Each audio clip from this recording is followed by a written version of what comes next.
Imagine this. You get a raise at work. A real one. Not just $100 extra. We're talking a solid $3,000 bump in your annual salary. You're excited. You do the math in your head on the drive home. You think about your savings account. You think about finally getting ahead. But then something strange happens. 3 months later, you check your bank account, and it looks exactly the same as before the raise. Maybe even a little worse. The money came in. You didn't blow it on anything crazy. No big vacation. No wild shopping spree. It just disappeared. Into subscriptions, slightly better restaurants, a new jacket here, an upgrade there. And you're sitting there thinking, what is wrong with me? Here's the thing. Nothing is wrong with you. But something is wrong with how your brain is wired to think about money. And until you understand it, it doesn't matter how many raises you get, how many side hustles you start, or how many finance videos you watch. The same invisible force will keep pulling you back to zero. That force has a name. And by the end of this video, you're going to understand exactly what it is, why it exists, and, most importantly, how to finally work around it. Here's what most people believe about money. They believe that the reason they're not wealthy is because they don't earn enough. If they just made a little more, 10,000 more a year, 20,000 more, everything would change. They'd save more, invest more, stress less, build wealth. It sounds completely logical. But here's what the data actually shows. Studies have found that people who win the lottery, people who receive sudden windfalls of hundreds of thousands, sometimes millions of dollars, a shocking percentage of them are broke again within just a few years. Not because they were irresponsible, not because they were stupid, but because the amount of money you have in your pocket is not the thing that determines whether you build wealth or not. Your behavior determines that, and your behavior is controlled by your brain. Now here's where it gets really interesting. Your brain was not designed for the modern financial world. It was designed for survival, for hunting food, avoiding predators, and making quick decisions in a dangerous world. And when you take that ancient, survival-focused brain and put it in a world of credit cards, stock markets, social media, and monthly subscriptions, it makes a mess. Not because you're weak, but because your instincts are working against you in ways you can't even see. Let's break down exactly how this happens. The first way your brain keeps you poor is something called lifestyle inflation. Think about that raise we talked about at the beginning. When your income goes up, your brain does not think, great, let me save the difference. Your brain thinks, great, I can afford more now.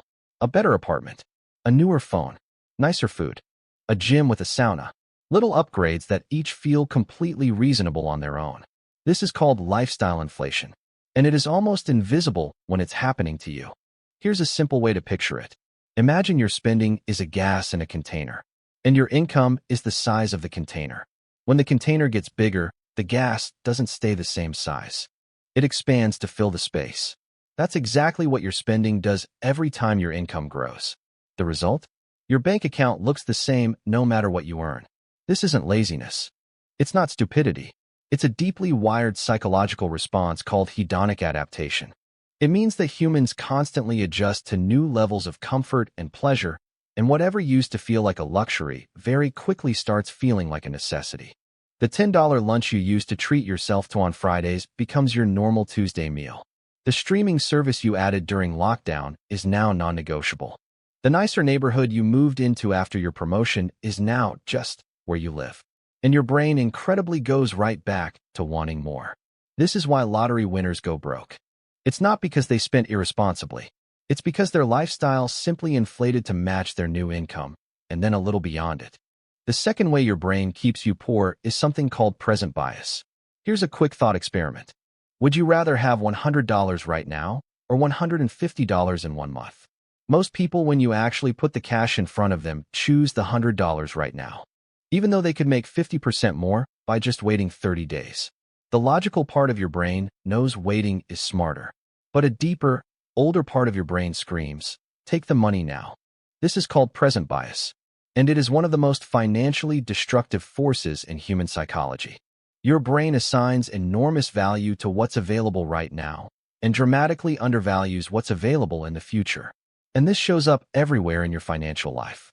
It's why you swipe the credit card for something you want today, even though you know future you will have to pay it back with interest. It's why you skip contributing to your retirement account, Because retirement feels so far away it barely feels real. It's why you say, I'll start saving next month, every single month for 3 years. The future version of you might as well be a stranger, and your brain treats them like one. Here's the wild part. This bias was actually useful once. If you lived 10,000 years ago and someone offered you food now versus a promise of food next month, taking it now was the smart move. The future was genuinely uncertain. Survival was day to day.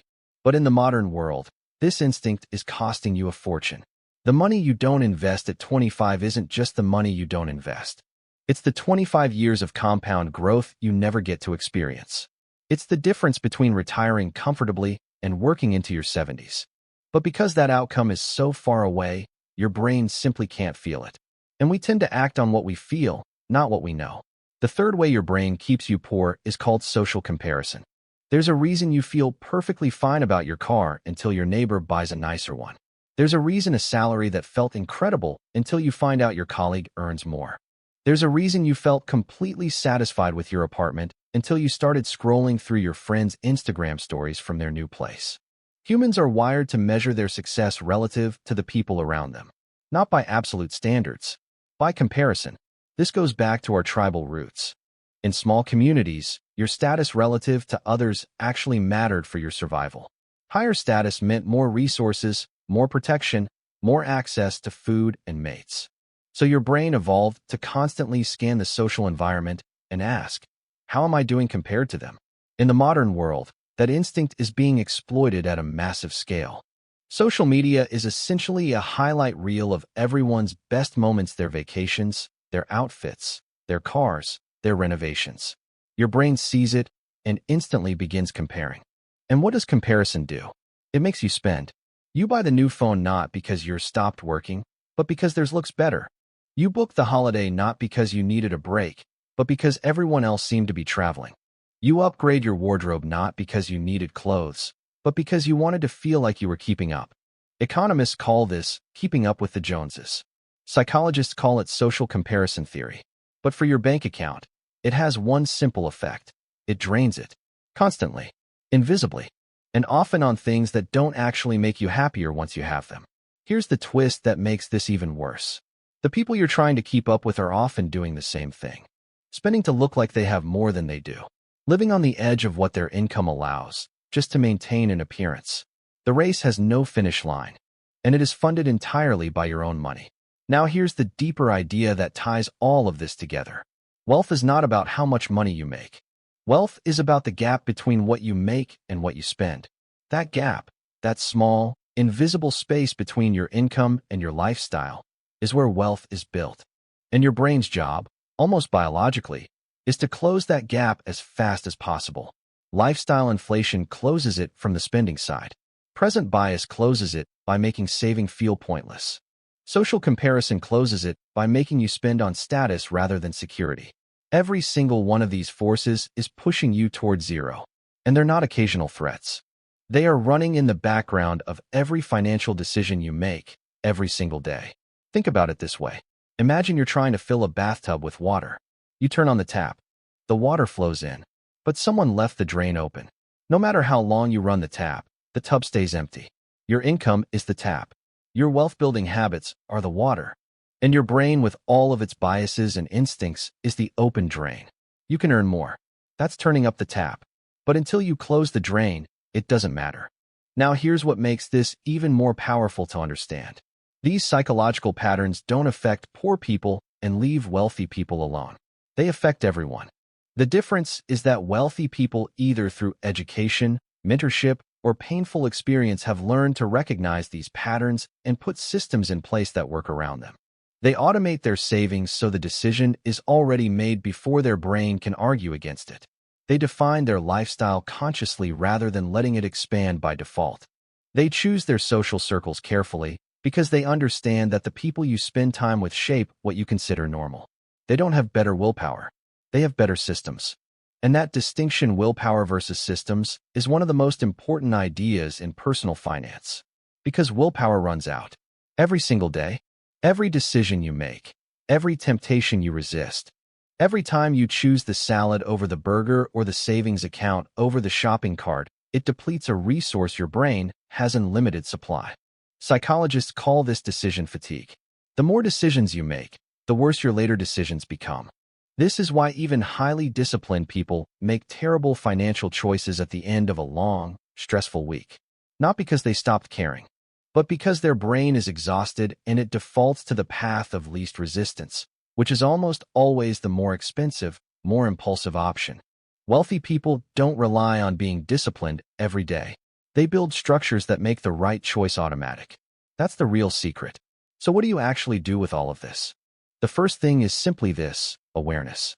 You cannot fight an enemy you cannot see. Now that you understand lifestyle inflation, present bias, and social comparison, you'll start noticing them. You'll catch yourself thinking, I deserve a little upgrade now that I'm earning more, and you'll recognize it for what it is.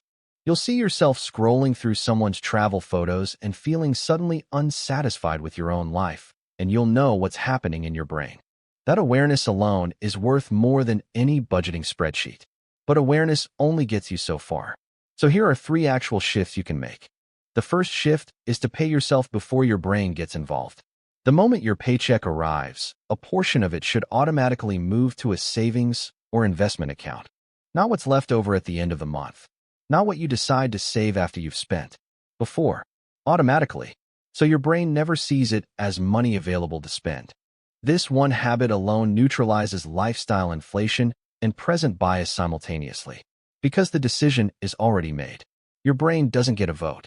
The second shift is to audit your social inputs. Who are you surrounding yourself with? Whose life are you watching on social media? Because those inputs are quietly shaping what you consider normal, necessary, and desirable. If everyone in your environment is spending freely, driving expensive cars, and dining at fancy restaurants, your brain will recalibrate its baseline to match. This doesn't mean you need to cut off your friends, but it does mean being intentional about your media diet. Follow people who talk openly about building wealth. Read about people who live below their means by choice. Shift your reference group even partially, and you'll be shocked how your spending instincts begin to change. The third shift is to make the future feel real. Remember that present bias works because the future feels abstract. So make it concrete.